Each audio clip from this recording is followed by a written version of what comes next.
Hello students, a very good evening and welcome in Expert Brain Coaching Center. I am back with a new videos. Today we are going to discuss a very important concept of moving charges and magnetism.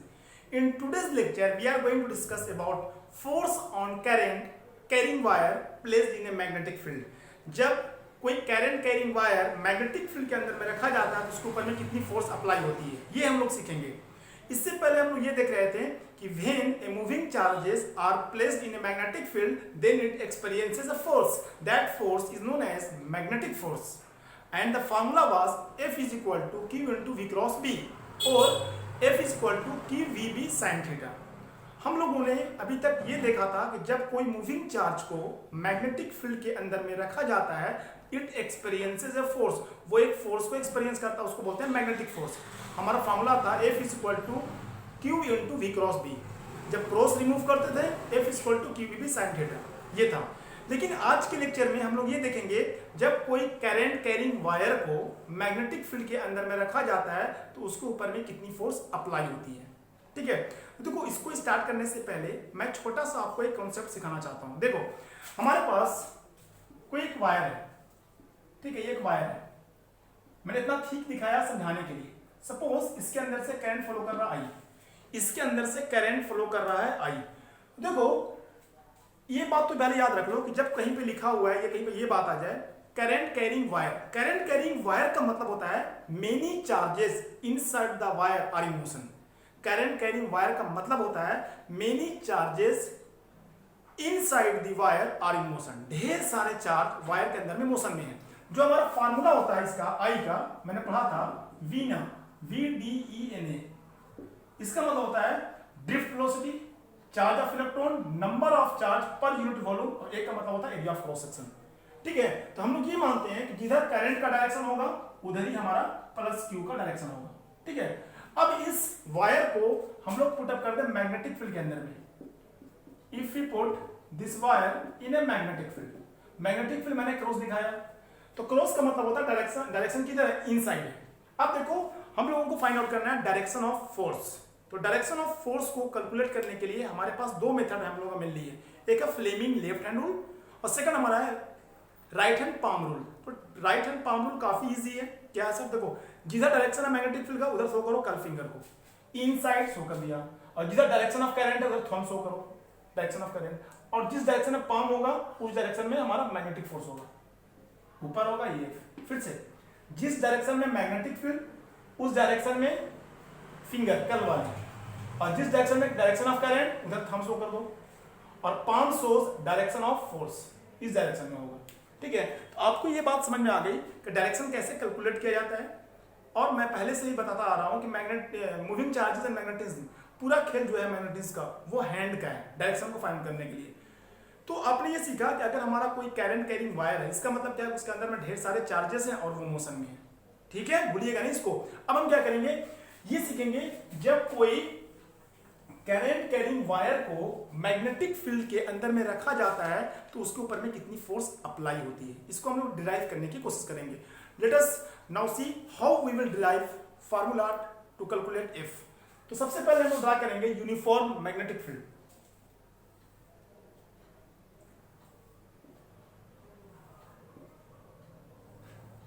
ठीक है, uniform magnetic field. ठीक है, अब इसका direction यहां मैं show कर देता हूं, ये बी मैग्नेटिक फील्ड। अब एक मैं वायर ले रहा हूं जो एक जनरल केस बनाएगा, मैंने वायर ले लिया। ठीक है, अब ये वायर जो है वो मैग्नेटिक फील्ड के साथ एंगल बना रहा है थीटा। जनरल केस ले रहा हूं ताकि हर तरह का क्वेश्चन सोल्व हो जाए। अब इस डायरेक्शन में हमारा करंट फ्लो हो रहा है। ठीक है, अब यहां पे मैं एक बात समझाना चाहता हूं, उसको ध्यान समझिएगा। अगर ये डायरेक्शन है करंट का, जिस डायरेक्शन में करंट फ्लो करता है उसके ऑपोजिट डायरेक्शन में इलेक्ट्रॉन का मोशन होता है, डायरेक्शन ऑफ इलेक्ट्रॉन। इलेक्ट्रॉन कुछ इस तरीके से आएगा ड्रिफ्ट वेलोसिटी के साथ। जिस डायरेक्शन में करंट उसके ऑपोजिट डायरेक्शन में इलेक्ट्रॉन का डायरेक्शन होगा ड्रिफ्ट वेलोसिटी के साथ। अब देखो हम लोग ये जानते हैं कि जिस डायरेक्शन में हमारा पॉजिटिव चार्ज होता है, जिस डायरेक्शन में हमारा पॉजिटिव चार्ज होता है उसी डायरेक्शन में हमारा करंट फ्लो करता है। हम सपोज ये कर रहे हैं, अगर कोई नेगेटिव चार्ज इधर आ रहा है, मान लिया इधर कोई आ रहा पॉजिटिव चार्ज, इसको मैंने सपोज कर लिया E+। ठीक है, डायरेक्शन ऑफ करंट के डायरेक्शन में, और इसकी वेलोसिटी हमारी है VD, ड्रिफ्ट वेलोसिटी। मैं इसको नहीं कंफर्म कर रहा हूं, इसको ले रहा हूं। मतलब क्या है, इधर फॉलो कर रहा है E+ वी डी के साथ, ई प्लस ड्रिफ्ट वेलोसिटी के साथ। क्लियर है, कोई परेशानी नहीं। अब देखो हम ये फाइंड आउट करेंगे फोर्स ऑन, यहां पर लिख रहा हूं मैं, फोर्स ऑन वन इलेक्ट्रॉन यानी ई चार्ज। यहां पे पॉजिटिव चार्ज कौन सा है, ई प्लस को मैंने लिया है, ये अज्यूम किया है, अगर ये निगेटिव है तो ये पॉजिटिव है। तो हम लोगों ने सीखा था कि जब कोई charge, moving charge magnetic field के अंदर में रखा जाता है तो उसके ऊपर में कितनी फोर्स एक्सपीरियंस होती है।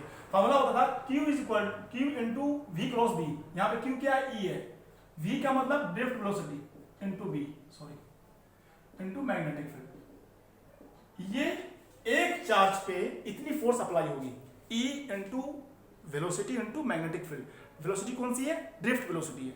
अब देखो हम लोग क्या करेंगे, पूरे वायर का फोर्स निकालने के लिए हम लोगों ने छोटा सा एलिमेंटल पार्ट लिया, ठीक है, इसका लेंथ मैंने मान लिया dl। अब देखो कि हम इस बात को अपनी नोटबुक में लिखेंगे, we take a elemental region, we take a elemental region, वो हमारा कौन सा dl है। अब हमें पता करना है कि force on all e plus in elemental region. हम लोग ये पता करेंगे ई प्लस जो चार्ज होगा एलिमेंटल रीजन में कितना होगा। अपनी बात को लिखो,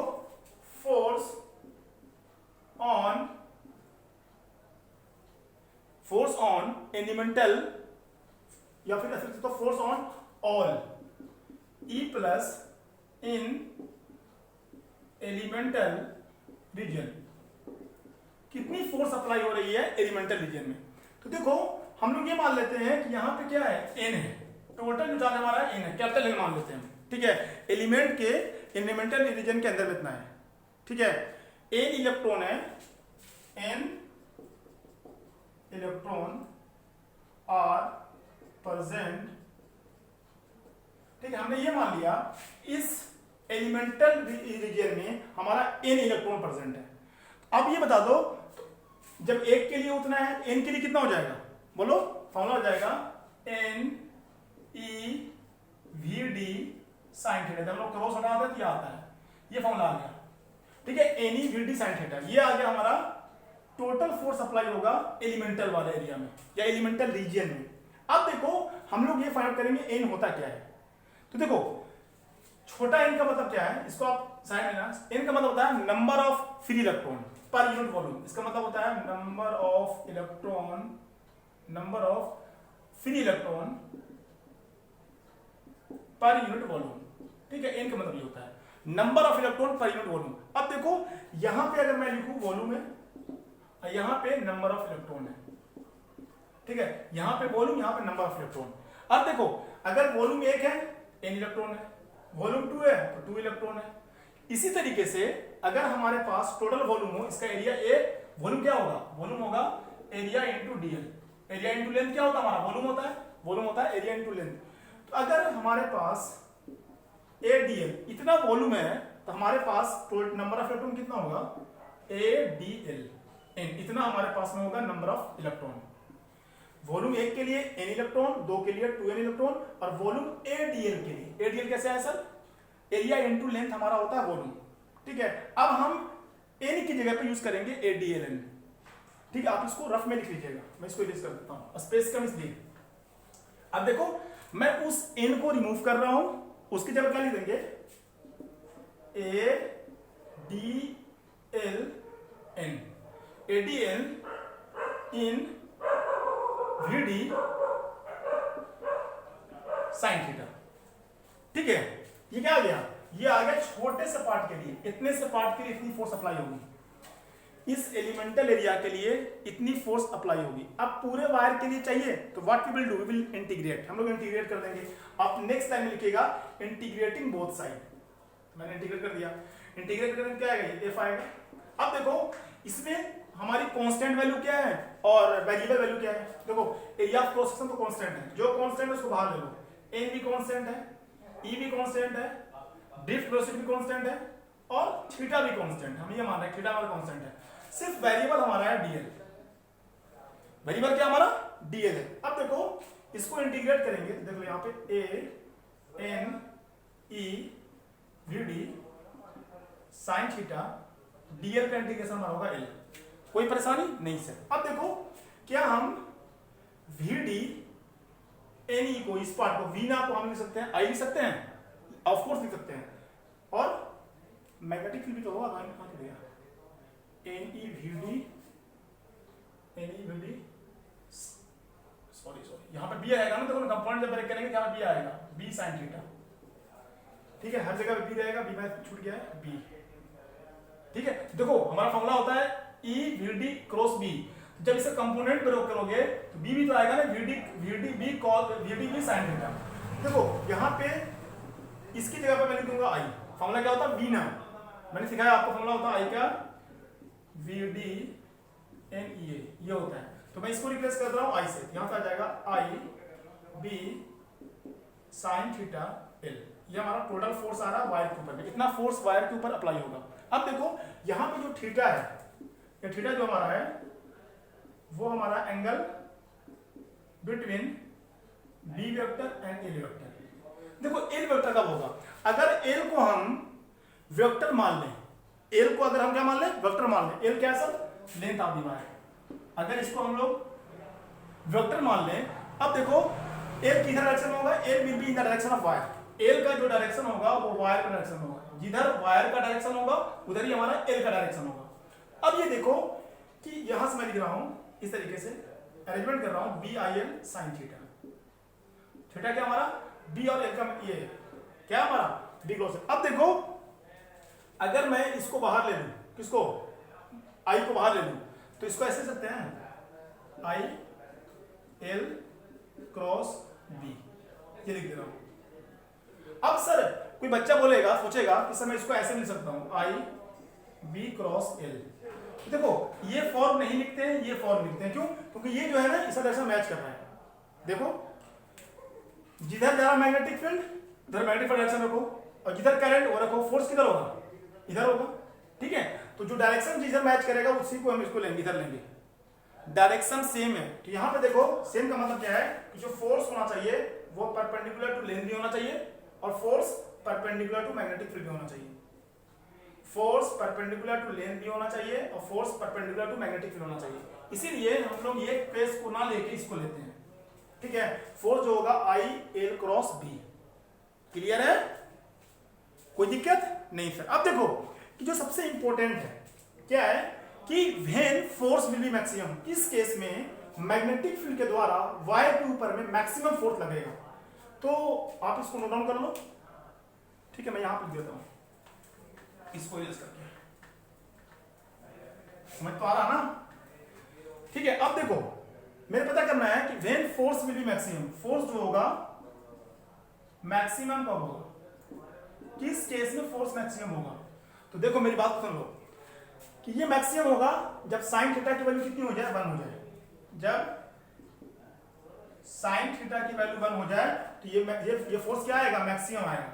तो साइन थीटा की वैल्यू कब आएगी, when theta will be 90 degree.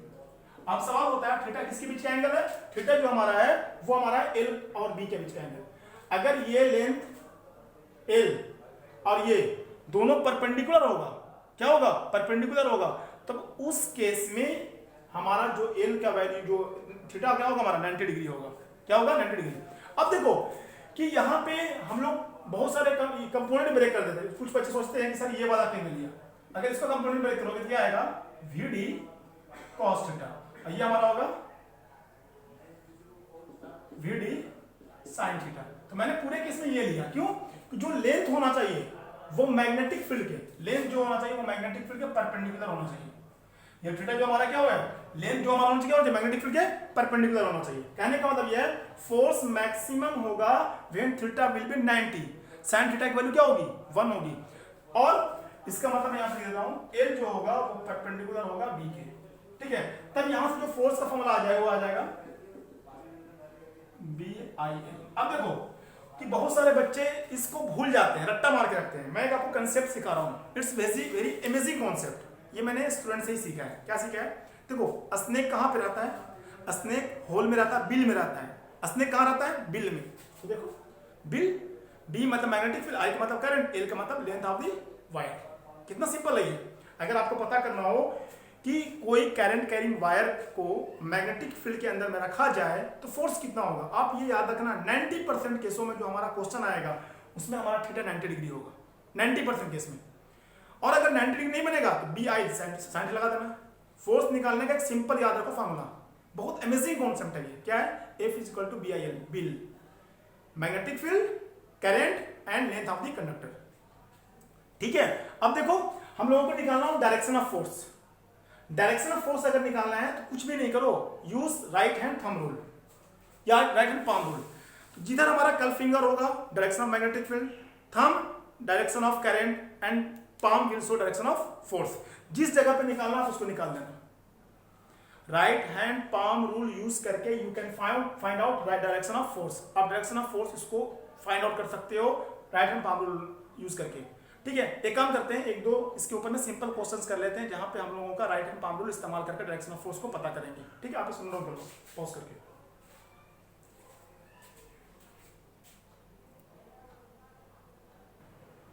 देखो मैंने दो क्वेश्चन लिखा है सिंपल तरीके से, एक लिया मैग्नेटिक फील्ड इनसाइड, एक लिया magnetic field outside. Direction of magnetic force को यूज करने का तरीका बताने के लिए देखो पहले वायर वाले में करंट इधर फ्लो कर रहा है, जिस डायरेक्शन में मैग्नेटिक फील्ड है उधर शो करो इसको, कल फिंगर को। Curl finger shows direction of magnetic field, thumb shows direction of current, देखो, और palm shows direction of magnetic force. फिर से देखो direction of magnetic field, direction of current और palm show direction of force. Force upper direction में रहेगी। ठीक है, इसमें मैग्नेटिक फील्ड इनसाइड थी, इसमें जो मैग्नेटिक फील्ड हमारी है वो डॉट का मतलब आउटसाइड, क्रॉस का मतलब इनसाइड। डॉट का मतलब ये है कि मैग्नेटिक फील्ड बाहर आ रही है, क्रॉस का मतलब मैग्नेटिक फील्ड अंदर जा रही है। तो देखो अगर मैग्नेटिक फील्ड बाहर आ रही है करंट से फ्लो कर रहा है, जिस डायरेक्शन में करंट फ्लो कर रहा है, सॉरी मैग्नेटिक फील्ड इधर देखो आप इसको, ये हमारा क्या फोर्स है, ऐसे ही तो लगेगा। देखो मैग्नेटिक फील्ड डायरेक्शन ये डायरेक्शन ऑफ करंट, फोर्स कहां होगी नीचे, फोर्स कुछ ऐसे लगेगा। फिर से डायरेक्शन ऑफ मैग्नेटिक फील्ड आपकी तरफ, ये डायरेक्शन ऑफ करंट और palm show direction of force. निकल गया। ठीक है, अब देखो कुछ अच्छे क्वेश्चंस लेते हैं जिसके अंदर हम निकालेंगे नेट फोर्स वायर के ऊपर में, यह फोर्स कैसे कैलकुलेट होगा, आप इसको नोट डाउन करो। देखिए इस क्वेश्चन में हमसे पूछा है find the net force on wire A B. Magnetic field दिया हुआ है इनसाइड, एक वायर है, दो वायर है, एक ये वाला वायर है, इसका लेंथ एल है, ये वायर इसका लेंथ बी एल है। हमसे पूछा है find net force on wire A B. ये जो एंगल बना रहा है 30 डिग्री, यहाँ पे यहाँ बना रहा है 30 डिग्री। ठीक है, तो देखो आप इसमें दो वायर हमारे पास में, दो अलग अलग तरह का, दोनों का लेंथ एल दिया हुआ है। तो सबसे पहले क्या करो आप डायरेक्शन ऑफ क्या फाइंड करो, सबसे पहले फाइंड करो डायरेक्शन ऑफ मैग्नेटिक फोर्स। ठीक है, तो डायरेक्शन ऑफ मैग्नेटिक फोर्स किधर होगा, हम मानते हैं करंट जो है इधर फ्लो कर रहा है, क्वेश्चन में दिया हुआ है, मान लेते हैं करंट इस डायरेक्शन में फ्लो कर रहा है। आप पूछा डायरेक्शन ऑफ मैग्नेटिक फोर्स, देखो magnetic field, direction of magnetic field को ये शो करो और thumb shows direction of current, तो फोर्स कहां होगा, फोर्स इस डायरेक्शन में होगा, परपेंडिकुलर होगा। अब आ जाओ इस वाले के लिए, करंट देखो ये हमारा क्या है मैग्नेटिक फील्ड और करंट ऊपर, तो फोर्स कहां होगा, ऊपर डायरेक्शन में होगा। फोर्स निकालने तो आ गया ना, जिस डायरेक्शन में मैग्नेटिक फील्ड उधर फिंगर शो करो, थंब डायरेक्शन ऑफ करंट के डायरेक्शन में, और जिधर पाम शो करेगा उधर डायरेक्शन ऑफ मैग्नेटिक फोर्स। अब देखो कि यहां को मैं एंगल फाइंड कर लेता हूं, ये एंगल क्या है, देखो ये एंगल 30 डिग्री, ये भी कितना होगा 30 डिग्री, सॉरी ये एंगल कितना होगा 30 डिग्री, जेड बन रहा है 30 डिग्री, ये एंगल कितना होगा 60 डिग्री होगा। ठीक उसी तरीके से देखो ये एंगल 30, ये भी कितना होगा 30 डिग्री, यहाँ कितना आएगा 60। अब देखो इस वाले को मैं इस तरीके से ड्रा कर दूं यहाँ पे। ठीक है, हमारे पास दो ये है, एफ फोर्स इधर भी है, एफ फोर्स इधर भी है, दोनों फोर्स लग रही है। अब देखो यहाँ मैं ड्रा कर रहा हूँ, यहाँ पे एंगल कितना बन रहा है 60 बन रहा है, और यहाँ पे कितना बन रहा है 60, ये तो बन रहा है, एंगल कितना बन रहा है 60। अब देखो इसका कंपोनेंट ब्रेक कर दो, जब आप कंपोनेंट ब्रेक करोगे एक होगा इस वाले के साथ, यहाँ पे क्या होगा एफ कॉस 60, और यहाँ पे होगा एफ साइन 60, फिर यहाँ पे होगा एफ साइन 60, और इधर होगा एफ कॉस 60। कंपोनेंट ब्रेक करने आता है ना, जिसके साथ एंगल बन रहा है उसके साथ को, जिसके साथ नहीं बन रहा उसके साथ साइन। ठीक है, अब देखो कि ये फोर्स और ये फोर्स तो कैंसिल हो जाएगी, ये दोनों फोर्स अपोजिट डायरेक्शन में क्या हो जाएगी, कैंसिल हो जाएगी। एनी प्रॉब्लम नहीं सर। अब देखो जो भी हम लोगों को नेट फोर्स मिलेगा उसकी वजह से मिलेगा, तो हमारा फॉर्मूला क्या होता है फोर्स निकालने का, बिल, याद है बिल, बी आई एल और लास्ट में लगा दो साइन थीटा, साइन थीटा। ठीक है, ये एक के लिए है। और साइन कितना लेंगे यहाँ पे 90, परपेंडिकुलर होगा लेंथ ऑफ मैग्नेटिक फील्ड। ये आ जाएगा हमारा बी आई एल साइन 90, यहां से वैल्यू आ गई बी। कितना अमेजिंग कॉन्सेप्ट है ना, इसने कहां से निकल से। देखो एक के लिए इतना आ गया, हमारे पास फोर्स कितना है देखो यहाँ पे, नेट फोर्स दोनों डायरेक्शन की तरफ हो जाएगा ये 2F cos 60 degree. 2F cos 60 value कितनी होती है 1/2, 2 से 2 करें कितना आ गया F, हमारा आंसर आ गया B। ठीक है, नेट फोर्स निकल गया बिल्कुल। अब मेरे को वैल्यू दी होगी मैग्नेटिक फील्ड की, करंट की, लेंथ ऑफ द वायर की, वैल्यू पुट अप कीजिएगा, आंसर आ जाएगा। ठीक है, एक तो तरीका हमारा ये है, इसको हम लोग बोलते हैं कि जेईई मेंस में इसके ऊपर में क्वेश्चन कैसे भी घुमा के पूछ सकता है। एक हम शॉर्टकट तरीका बता रहे हैं, जब हमारे पास इस तरीके का वायर हो, मतलब कि ऐसा वायर हो, जब हमारे पास इस तरीके का वायर जब लेंथ ऐसा दिया हो, आप कुछ मत करो, इसका डिस्प्लेसमेंट निकाल दो। जब वायर ऐसा हम लोगों को दे तो कुछ नहीं करना आपको, you have to find out displacement, आपको डिस्प्लेसमेंट निकालना है। तो डिस्प्लेसमेंट निकालोगे तो यहां से डायरेक्ट फॉर्मूला आ जाएगा। कैसे निकाल दोगे आप, फॉर्मूला क्या होता है, एफ वीना होता है ना, क्या होता है ये, फोर्स वीना और B sine theta, B sine theta. और इंटीग्रेशन करना किसका, छोटे छोटे लेंथ का, डीएल का। यहां से इंटीग्रेशन करोगे तो क्या आएगा, ये भी आएगा ये। कैसे सर, देखो ये एंगल पता मेरे को 30, ये कितना पता मेरे को 30 एंगल पता मेरे को। देखो ये एंगल जितना होगा, ये दोनों, यहां पे कितना एंगल होगा 60, यहां कितना एंगल होगा 60, ये क्या मेरा इक्विलेटरल एंगल, ये भी क्या होगा हमारा एल होगा। सो शॉर्टकट मेथड से आप डायरेक्टली फाइंड आउट कर सकते हो F is equal to B L sine theta. फिर से मैं बता रहा हूं, अगर आपको ये टफ लगे, बड़ा लगे, आप शॉर्टकट मेथड में जब हमारे पास कॉम्प्लिकेटेड वायर हो, बड़ा वायर हो, आप डायरेक्ट नेट डिस्प्लेसमेंट निकाल देना, नेट डिस्प्लेसमेंट। आप इसको मिटा दो, मैं और क्वेश्चन करवा रहा हूं। ठीक है, इसे देखो मेरे पास एक सर्किल है, ऐसा क्वेश्चन दिया हो, जैसे हमारे पास मैग्नेटिक फील्ड है, ये हमारे पास सेमी सर्किल ऐसे है। ठीक है, इसके अंदर से हमारा करंट फ्लो हो रहा आई। अब हमारे पास इसका रेडियस आर दिया हुआ है, बोला क्या है कि find the net force on wire A B, इसका कुछ नाम दिया हुआ है, इसलिए यहां से यहां दे देगा, कुछ भी दे दे A B, find the net force on wire A B. अब बच्चे सोचेंगे ऐसे ऐसे जाए, मैं बोल रहा हूं कि जब कॉम्प्लिकेटेड वायर हो डायरेक्ट इसका डिस्प्लेसमेंट निकाल दो। डिस्प्लेसमेंट क्या होगा, ये होगा डिस्प्लेसमेंट, क्या होगा यही तो होगा। अब क्या करो आप कि फॉर्मूला लगा दो F is equal to B I L sine theta. क्या होगा, B I L sine theta. अब देखो साइन थीटा यहाँ पे क्या होगा 90 डिग्री होगा, क्योंकि एल और बी के बीच में जो एंगल होगा वो हमारा क्या होगा 90 डिग्री होगा। यहाँ पे जो एल हमारा होगा बी आई एल, एल जो हमारा होगा वो देखो यहाँ तक आर, ये भी आर, किसके बराबर हो जाएगा बी आई टू आर। मेरे कहने का मतलब ये है कि जब भी कोई कॉम्प्लिकेटेड वायर मैग्नेटिक फील्ड के अंदर में रखा हो, हम लोगों को नेट फोर्स निकालने के लिए बोले, आप उसका डिस्प्लेसमेंट निकाल दो। क्या निकाल दो, डिस्प्लेसमेंट, जैसे मैंने इसमें दिखाया है इसमें डिस्प्लेसमेंट। अब एक बताओ कि जब हमको बोले कि find net force on close loop, जब कोई क्लोज लूप हो और उसमें हम लोगों को नेट फोर्स निकालना है, देखो ऐसे कोई क्लोज लूप हो, क्लोज लूप हम लोग क्या किसमें रखा हो, मैग्नेटिक फील्ड के अंदर में रखा हुआ क्लोज लूप। अब हमें बोले फाइंड द नेट फोर्स, याद रखना क्लोज लूप में हमेशा मैग्नेटिक फोर्स जीरो आएगी। जब क्लोज लूप रखा हो मैग्नेटिक फील्ड के अंदर में और वायर के अंदर से, सॉरी ये क्लोज लूप का वायर है, ये मैग्नेटिक फील्ड के अंदर में रखा हुआ है, इसके ऊपर हमेशा नेट फोर्स जीरो आएगी ऑलवेज। कैसे, अब देखो यहां पे क्या है, यहां पे डायरेक्शन ऑफ करंट और एल दोनों क्या है, दोनों एक ही डायरेक्शन। देखो इस वाले में फोर्स किधर होगी, इधर होगी, इस वाले में फोर्स किधर होगी, इधर होगी, इस वाले में फोर्स किधर होगी, इधर होगी, इस वाले में फोर्स किधर होगी। तो सारी फोर्स दूसरे को आपस में क्या कर रही है, कैंसिल कर रही है। नेट फोर्स क्या होगा, जीरो होगा। ये डायरेक्शन निकालना है, ध्यान दो कैसे, direction of magnetic field, direction of current, force किधर होगा, बाहर की तरफ, इसमें आओ।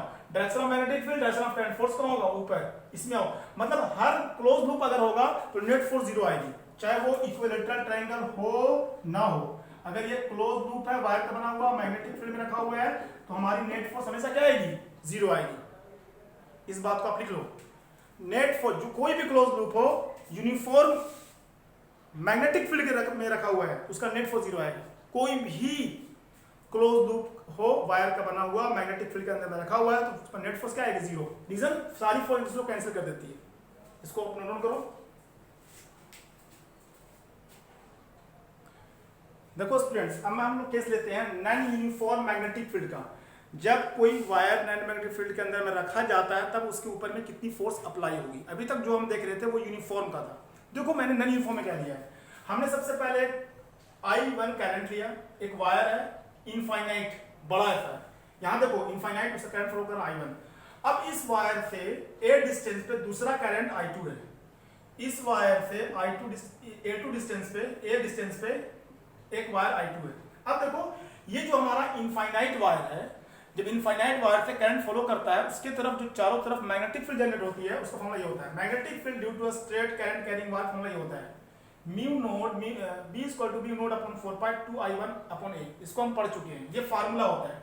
अब देखो इस पॉइंट पे मैग्नेटिक फील्ड होगी, ये किसकी वजह से होगी? I1 की वजह से होगी। और इस पॉइंट पे हमारी होगी डिस्टेंस होगा a प्लस एल, यहां तक डिस्टेंस a, ये l, ये टोटल कितना हो जाएगा? a plus L. इसका मतलब ये है कि जो इसकी वजह से मैग्नेटिक फील्ड जनरेट होगी I1 की वजह से, उसके अंदर में I2 रखा हुआ है। और मैग्नेटिक फील्ड कहां होगी? इनसाइड होगी। मैग्नेटिक फील्ड ये वाली है, ये जो मैग्नेटिक फील्ड बन रही है वो I1 करंट की वजह से बन रही है, ठीक है।